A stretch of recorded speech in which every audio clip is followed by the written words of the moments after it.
Ipasusumpina ng National Bureau of Investigation si Vice President Sara Duterte para pagpaliwanagin tungkol sa mga naging pahayag niya laban kay Pangulong Bongbong Marcos, First Lady Liza Araneta Marcos at House Speaker Martin Romualdez. Ang Pangulo mismo pumalag sa mga sinabi ni VP Sara. Sagot naman ng Vice, hindi niya rin palalampasin ang mga ginagawa sa kanya ng gobyerno. Narito ang aking unang balita. Nausap na ako na tao. Sinabi ko sa kanya, kapag pinatay ako, patayin mo si BBM, si Liza Araneta, at si Martin Romualdez. No joke.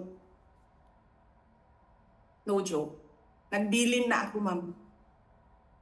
Pag namatay ako, sabi ko, huwag ka tumigil hanggang hindi mo mapatay sila. And then he said yes.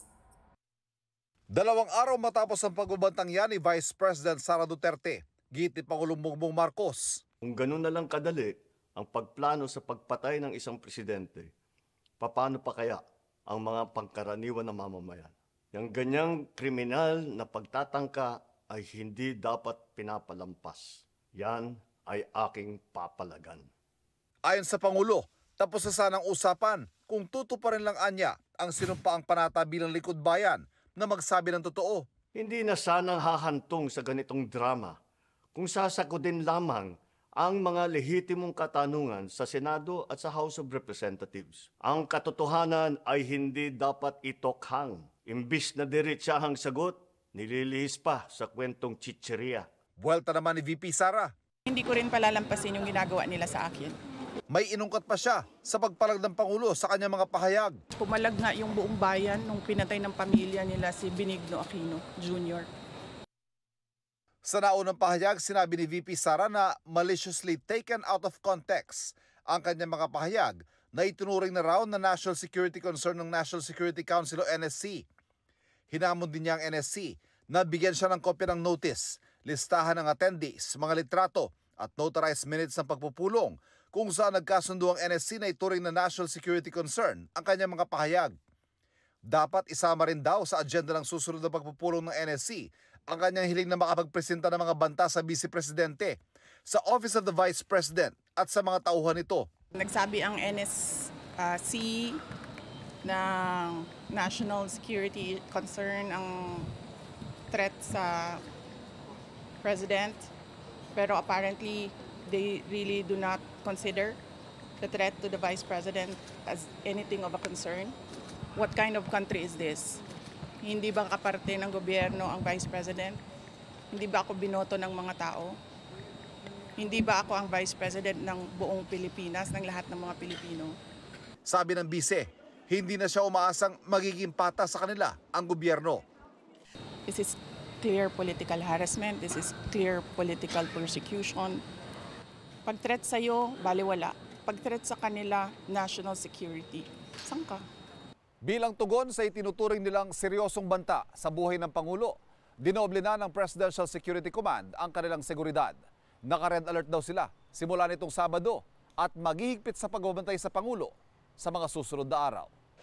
Ang opisyal ng Department of Justice tinawag na self-confessed mastermind ang Vice at sinabing gagamitin ang buong pwersa ng gobyerno para matukoy ang kinausap daw niyang assassin.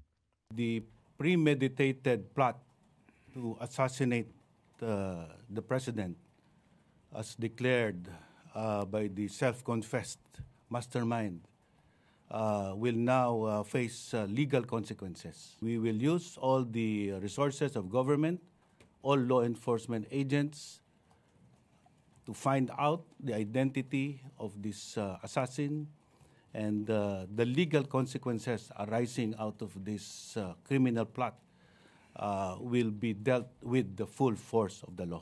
Ipasusumpina naman ng National Bureau of Investigation si VP Sara at bibigyan ng 5 araw para humarap sa otoridad.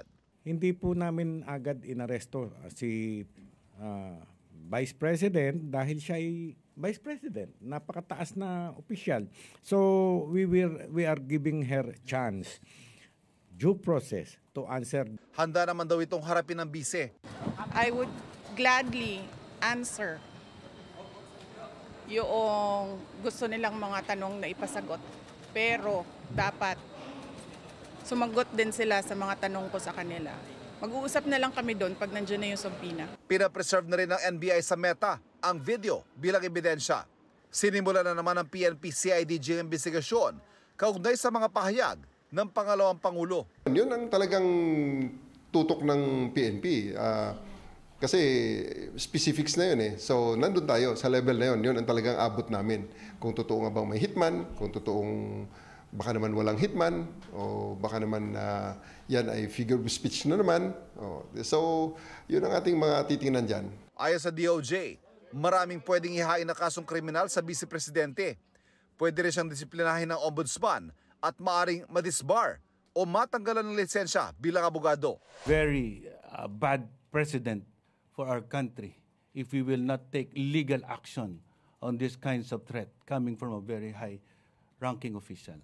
We have to maintain order in a civilized society by adherence to the rule of law, and we will apply the full strength and force of the law. A threat to the president is a threat to every Filipino because he is the one expected to deliver the service. And if he is impeded because of death threats, then it is a disservice to our people. Ito ang unang balita. Ivan Mayrina para sa GMA Integrated News. Nahulikam ang karambola ng isang van, kotse at dalawang motorsiklo sa Talisay City, Cebu. Sa kuha ng CCTV, binabagtas ng van na yan ang southbound lane sa barangay Bulacau nang bigla ito bumangga sa mga concrete barrier. Dire-diretso pa ang van sa kasalubong na kotse sa northbound lane. Nadamay rin ang dalawang motorsiklo. 7 ang sugatan sa karambola. Base sa investigasyon, may iniwasan daw ang driver ng van kaya ito bumangga sa mga barrier. Wala pang detalye kung nagkaareglo ang mga sangkot sa karambola. Napana ang isang aso sa barangay Mansilingan sa Bacolod City. Natamaan ng pana ang asong yan sa likurang bahagi nito. Dinala ang aso sa veterinary clinic at isinailalim sa operasyon. Hindi naman tinamaan ang anumang vital organ ng aso. Base sa investigasyon ng isang animal rescue group na ligaw sa kabilang kalyang aso at napana ng isang bata roon. Nakikipag-ugnayan na ang grupo at ang amo ng aso sa mga opisyal ng barangay at pulisya para ipatawag ang batang nakasakit sa aso pati ang kanyang magulang. Naging instant pasyalan ng isang bahay sa Kalumpit, Bulacan dahil sa iba't ibang palamuting pamasko. Yan ang Casa Tetangco na punong-puno ng Christmas spirit. Makikita riyan ang life-size Belen, mga Christmas tree, parol at tila lumilipad na mga anghel. Talaga namang Instagram-worthy para sa may hiling mag-selfie o groupie. Libreng pasyalan ang Casa Tetangco mula alas 7 ng umaga hanggang alas 10 ng gabi. Alas 7 ng gabi hanggang alas 10 ng gabi. Yan. Samantala, dinumog naman ng mga taga-Carmona, Cavite ang Tanglaw 2024 o pagpapailaw sa kanilang city park. Bumida riyan ang makukulay at nagniningning na displays gaya ng Christmas tree, reindeer at mga bulaklak. Enjoy rin ang mga barkada at pamilya sa performances at fireworks display sa event. Pagkatapos manalasa ng sunod-sunod na bagyo, problema ngayon ng mga taga-Catanduanes ang mapagkukunan ng malinis na inuming tubig. Nagpositibo kasi sa E. coli bacteria ang ilang water sources sa mga barangay sa Bagamanok, Pandan, Igmoto, Viga at Panganiban base sa random water sampling ng Provincial Health Office. Ang E. coli ay nakapagdudulot ng iba't ibang sakit sa tao. Nagpadala na ang pamahalaan ng mga water purifier at water filtration system doon. Mamahagi rin ng mga otoridad at non-government organizations ng water purification tablets at malinis na tubig.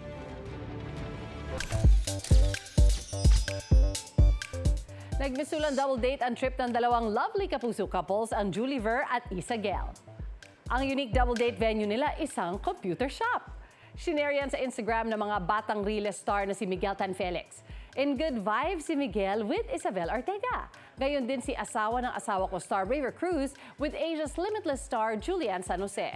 Sabi ni Miguel sa kanyang caption, feeling high school students daw sila na diretso sa comp shop after class.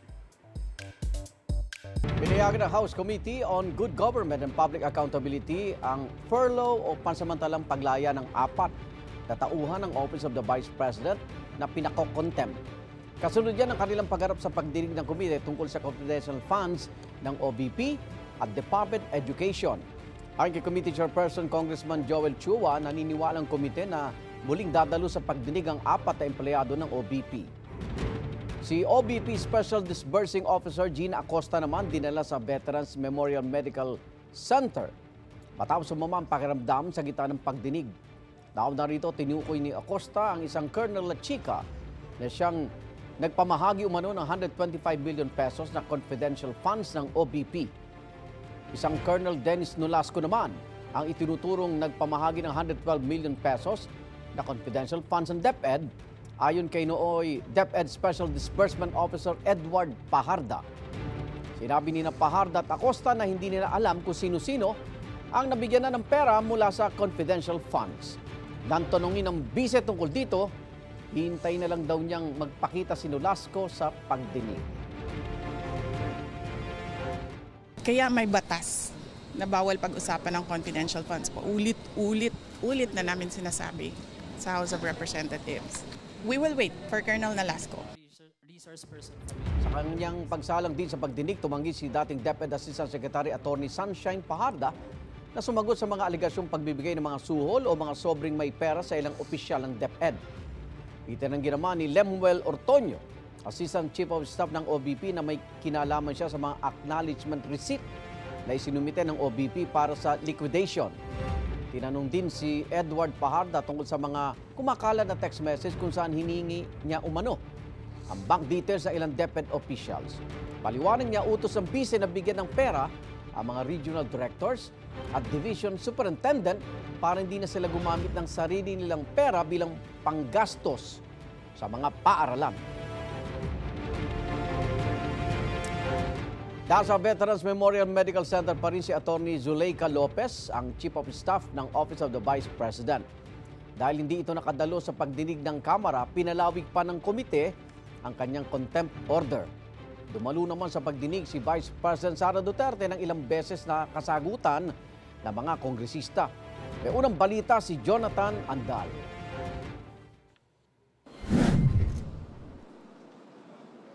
Did you certify to the correctness of the liquidation reports on the use of the DepEd confidential funds? Mr. Chair, wala kaming kakampi dito, walang maka-point of order para sa amin. How can you ask a resource person without giving him copies? Without giving him Mr. copies. Chair, point of order, Madam Mr. Vice Chair. President, please wait to be recognized. Give him copies. Pumalag si Vice President Sara Duterte habang tinatanong ng mga kongresista ang kanyang dating Special Disbursing Officer sa DepEd na si Edward Paharda. Gate ng bise, bakit hindi agad binigyan ng kopya ng dokumento ang staff ng Office of the Vice President? Sa puntong ito, nagkasagutan din sina Vice President Duterte at Congresswoman Franz Castro. Representative Acop is asking our resource person, why is it that the Vice President is batting? Yes, Yes, ma'am. the point of order Kasi is wala dapat kaming ganon. kakampi dito, ma'am. Pero dapat Walang pakinggan mo 1 minute point of recess declared by the Chair. Well, point of order. Nang suspendihin ang pagdinig, napatayo ang bise at pinuntahan ng mga kongresista. Nasa pagdinig ang 4 na OVP staff na naunang ipinakontempt at pinaaresto ng komite dahil ilang beses hindi sumipot sa hearing. Pero wala ang Chief of Staff ng bise na si Atty. Zuleika Lopez na nasa Veterans Memorial Medical Center pa rin. Sa excuse letter ni Lopez, hindi raw siya makapunta dahil sa acute stress disorder. Hindi po naman po sinasabi dito ng kanyang mga doktor na hindi po siya physically incapable of attending today's hearing. I just find it a little bit odd, Mr. Chair, na hindi binanggit dito na dahil sa kanyang kondisyon, hindi siya makakarating. Dahil hindi dumulong si Lopez at dahil sa mga nangyari nitong weekend, nagdesisyon ng komite na dagdagan pa ng 5 araw ang contempt order kay Lopez. I move, Mr. Chair, that the period of detention of Attorney Lopez be 10 days instead of 5 days. Kasi hindi na siya makaka-attend ngayon, ano. Talagang ano, no. So nakita naman natin sa history nung kanyang evasive attitude, behavior, at itong kinreate niya na sinasabi niya na nagpagsisinungaling niya na hindi naman siya hinaras or hindi naman siya na-barge yung kanyang yung room ay kasama na po yan. So yung lahat ng mga pangyayari, Mr. Chair. Ang pagpapalawig ng contempt order, kinwestiyon ng mga kongresistang kaalyado ng mga Duterte, gayon din ng bise. Punto ng bise, bakit parurusahan si Lopez sa pagpapabitiw nito sa 4 na DepEd officials, gayong ang Pangulo ang tumatanggap ng resignation ng mga Assistant Secretary at Undersecretary, bilang ito rin ang appointing authority. Madam Vice Tinanong President. I'm sorry sir, tinanong kita, sino ang appointing authority? USEC ng ASEC, anong sagot mo? Secretary. Hindi mo alam. Hindi pa po ako nagsumasagot. Hindi mo. Nakita kita, sumagot. Camera.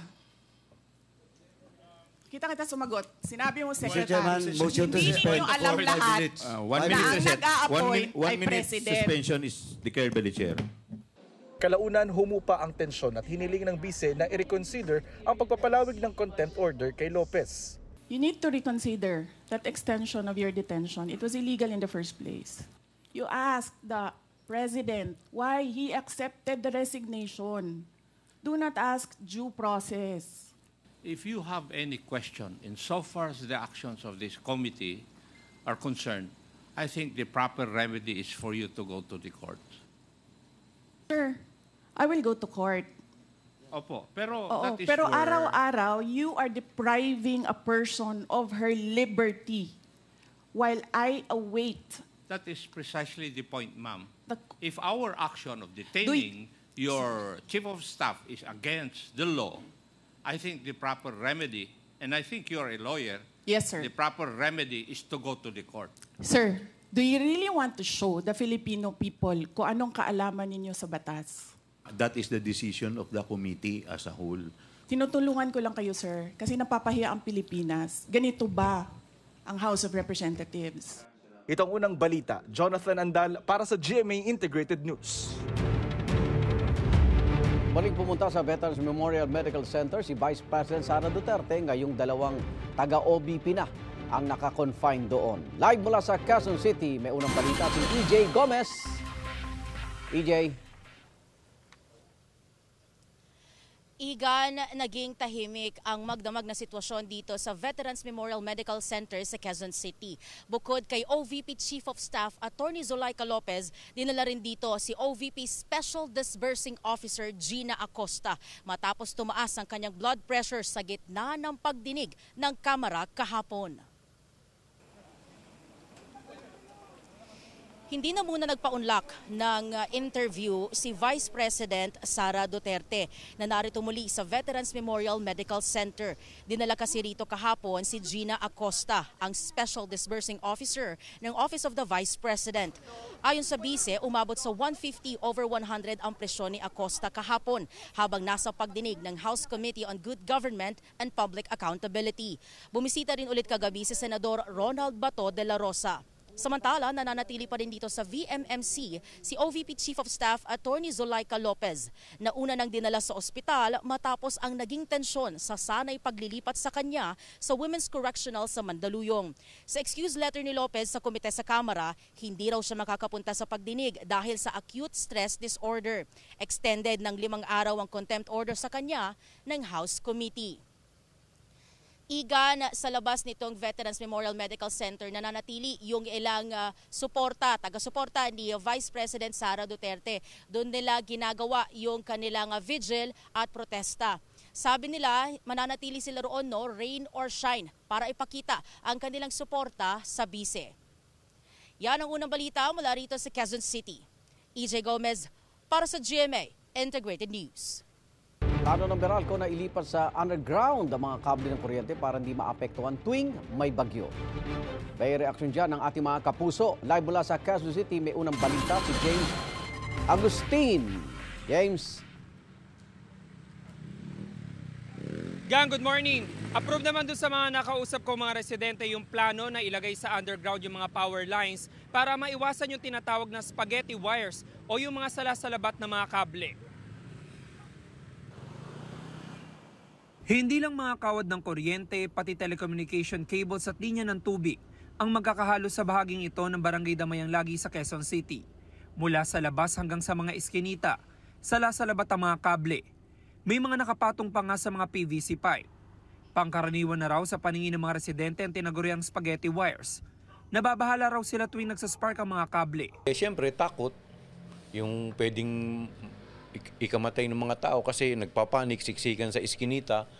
Pag nag-apoy na yung linya ng kuryente, sama-sama na, hindi ka naman agad makakadaan dahil nag-aapoy yan, kuryente.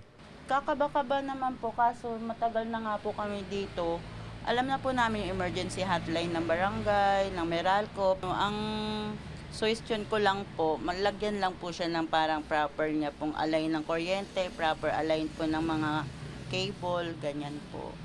Ang Manila Electric Company o Meralco, sinabi sa pagdinig ng Senate Committee on Public Services na kinokonsidera nila na i-relocate ang mga power lines sa underground. Hindi lang daw ito para matugunan ng spaghetti wires, bilang paghahanda rin tuwing may bagyo. Actually ho, sa budget ho namin sa next 5 years, kasama na ho yung malaking capex para ho sa pagbababa ng linya namin from overhead to underground. Hindi lang ho ito para ma-address yung spaghetti wires, kundi para din ho sa yung sinasabi naming storm hardening sa storm resiliency po. Approve naman ito sa ilang residente na amin nakausap, pero may agam-agam pa rin sila. Kung pag-uusapan natin yung safety, mas maganda. Kasi napaka-importante ng safety kahit saan. Kung safe naman pong gagawin nila, bakit hindi? Pero di ko po alam kung okay po yun. Bakit? Kasi nga po, bahain po dito.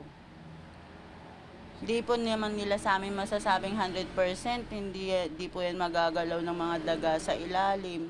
Paano pong kumangat-ngat? Nauna nang hinimok ng Metro Manila Council ang mga lokal na pamahalaan na magpasa ng ordinansa kontra sa mga salasalabat na kawat o spaghetti wires. Samantala, sinusubukan pa natin na makuha yung panig ng barangay Damayang Lagi kaugnay niyan. Yan ang unang balita mula rito sa Quezon City. Ako po si James Agustin para sa GMA Integrated News. Pumalag si Pangulong Bongbong Marcos at pinsan niyang si House Speaker Martin Romualdez sa mga pahayag ni Vice President Sara Duterte laban sa kanila.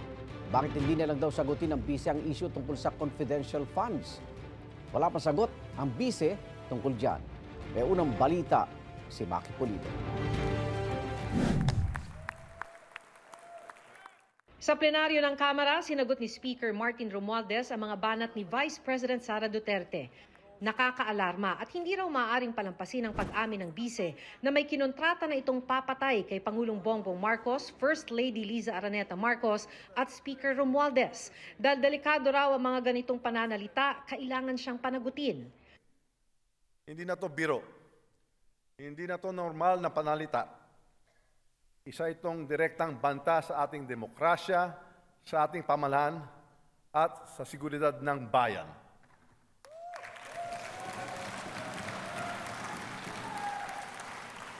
Such statement is not just reckless, it is dangerous. It sends a chilling message to our people, a message that violence can be contemplated by those in positions of power. Giit ni Romualdez, panglilihis sa tunay na issue ang mga pang-aakusa ng Vice President. The Vice President's unfounded and baseless accusations that I am plotting to destroy her because of alleged political ambitions for 2028 elections. My colleagues, these accusations are not only untrue, they are a desperate attempt to distract from the real issues at hand. The issues surrounding confidential and intelligence funds, the questionable disbursements, and the lack of transparency demand answers. We will not tolerate and accept vague explanations and evasive responses. Kung wala kang itinatago, bakit hindi sagutin ang mga tanong? Karapatan ng taumbayan na malaman ang katotohanan. Sinita rin ni Romualdez ang hindi pagsunod ng bise sa mga protokol ng Kamara. Disrespect for the protocols, security measures, and leadership of this institution is not just a breach of rules, it is a breach of trust. Pagkatapos ng talumpati ni Romualdez, nagsalita na rin ang ilang kongresista para kondenahin ang mga pahayag ng pangalawang Pangulo at may nanawagang maimbestigahan para mapanagot siya. The House must take immediate action. We must call for a full investigation into the Vice President. Mr. Speaker, the behavior cannot just be tolerated. And we demand that the Vice President face the full force of the law for her actions. We cannot and will not allow anyone, even the Vice President, threaten the very foundation of this republic. Ipinasa rin ng mga kongresista ang resolusyong nagpapahayag ng suporta sa Pangulo at Speaker.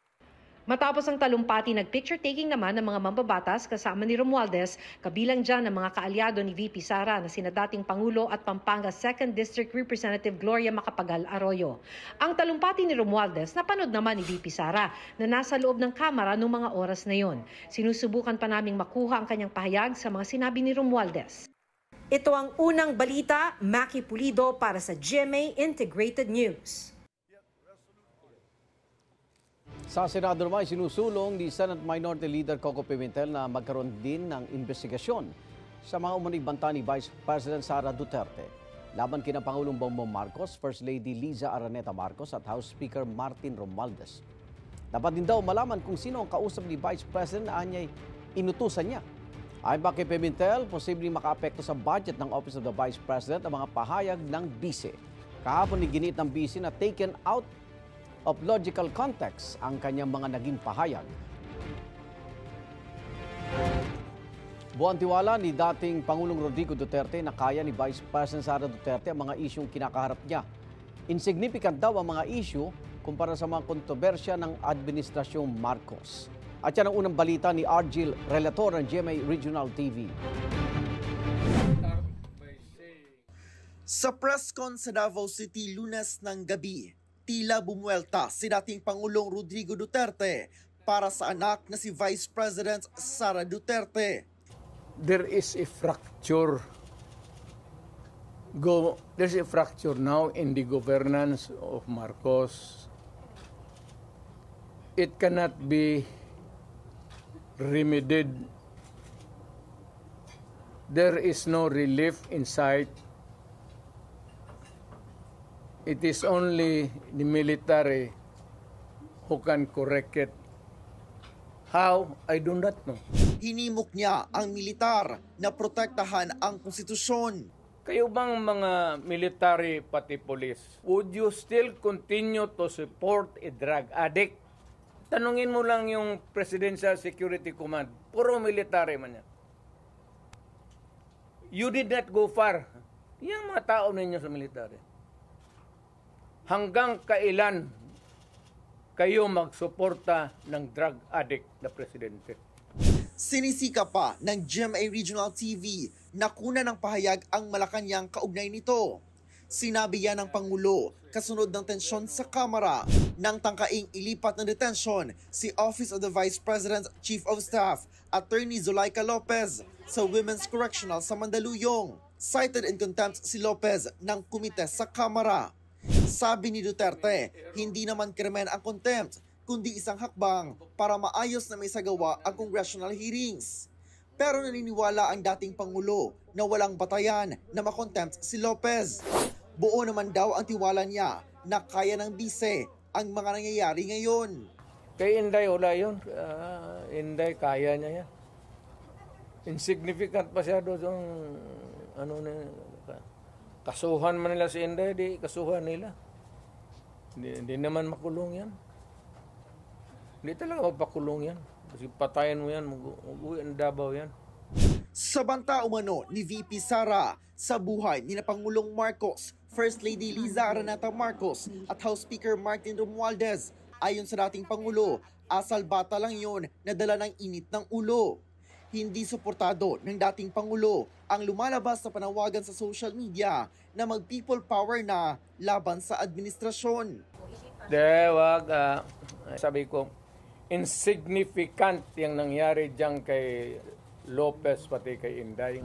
Mas dapat daw pagtuunan ng pansin ang isyo sa paglilipat ng pondo ng PhilHealth, Maharlika Fund at pondo ng GSIS. Yung 16 billion na nilipat nila, nestapa yan.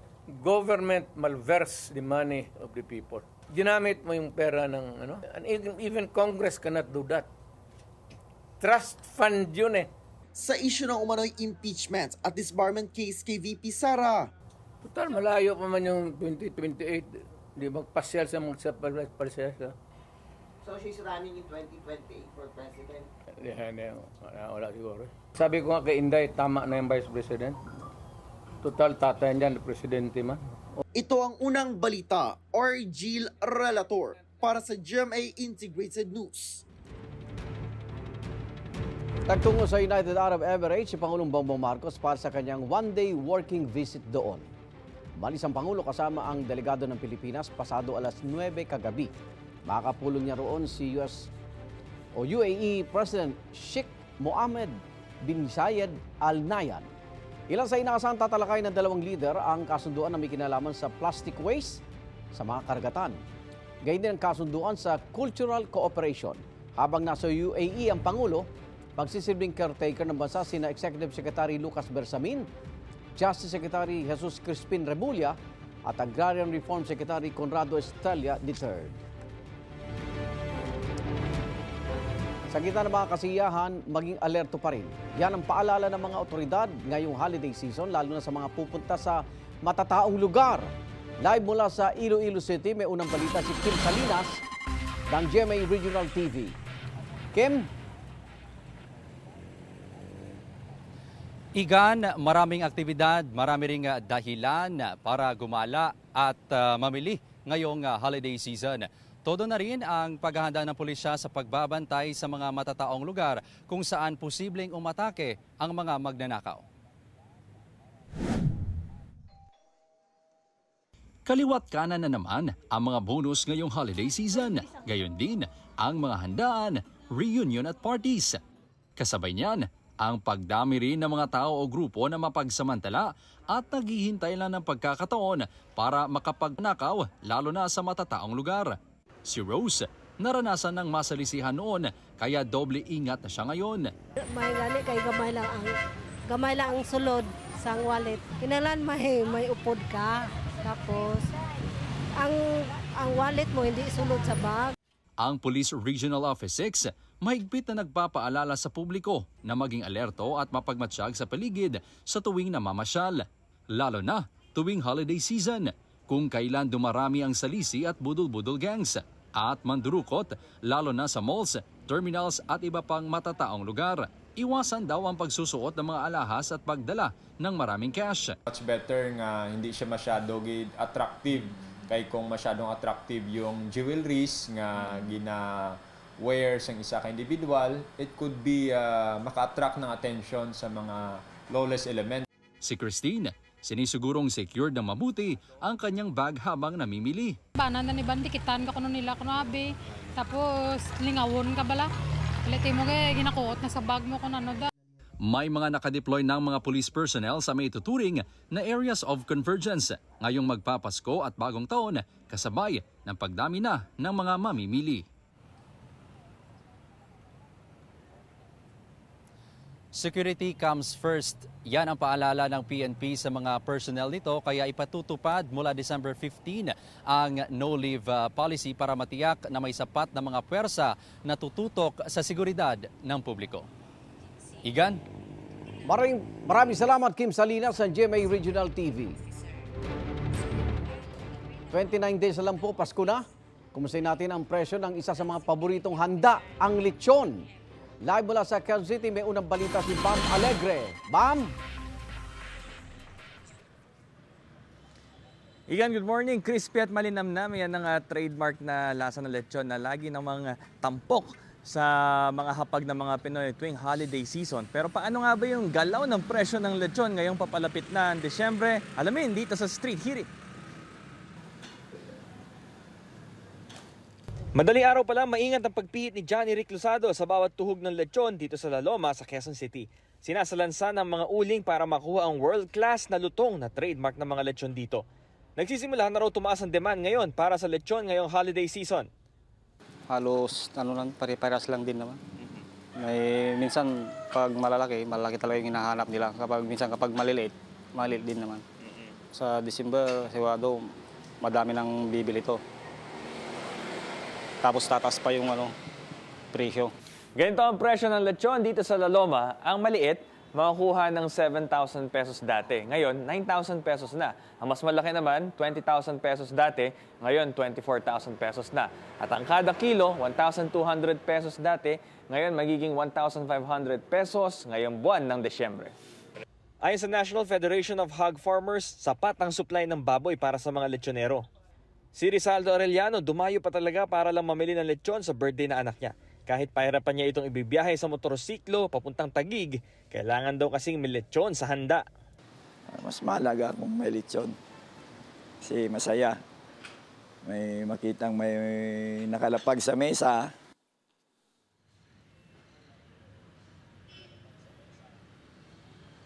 Igan, pero syempre, dahan-dahan lang at alalay lang kung may maintenance, wag itong kalimutan para hindi putok-batok. Ito ang Street Hirit mula rito sa La Loma, Bam Alegre para sa GMA Integrated News.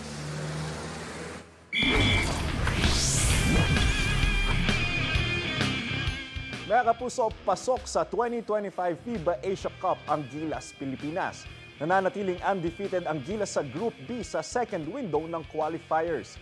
Tinalo nila noong Huwebes ang New Zealand at ang Hong Kong nitong linggo. Kahit may 4-0 record, kinailangan muna nilang hintayin ang resulta ng laban ng New Zealand at ng Chinese Taipei batay sa panuntunan ng FIBA. Dahil panalo ang New Zealand sa laban na yan, sigurado na ang pagsabak ng Pilipinas sa Asia Cup na gagawin sa Saudi Arabia sa August 2025. Muling sasailalim sa medical examination si Kingdom of Jesus Christ founder Apollo Kibuloy at ayon kay PNP spokesperson Police Brigadier General Jean Pardo, inapurba ng Pasig Regional Trial Court ang motion ng kampo ni Kibuloy. Nasa Philippine Heart Center si Kibuloy simula nung Sabado.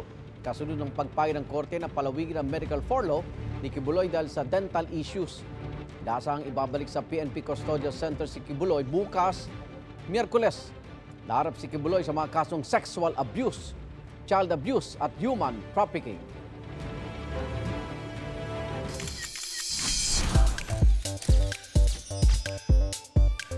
Pinasalamatan ng K-pop boy band na Stray Kids ang Philo Stays na nakijam sa Manila leg ng kanilang Dominate concert noong weekend. Shinare ng Idol sa X ang ilang group snaps, hawak ang banner na "You are our beautiful memory that covers us like a warm embrace." May caption pa yan na "Thank you Philippine Stay for heating up Philippine Arena. What an incredible night in Bulacan." Ilan sa hits na kanilang pinerform sa 2-hour shows ang God's Menu, Backdoor at Maniac. Igan, mauna ka sa mga balita. Panoorin ang unang balita sa unang hirit at iba pang award-winning newscast sa youtube.com/GMA News. I-click lang ang subscribe button. At sa mga kapuso abroad, maaari kaming masubaybayan sa GMA Pinoy TV at www.gmanews.tv.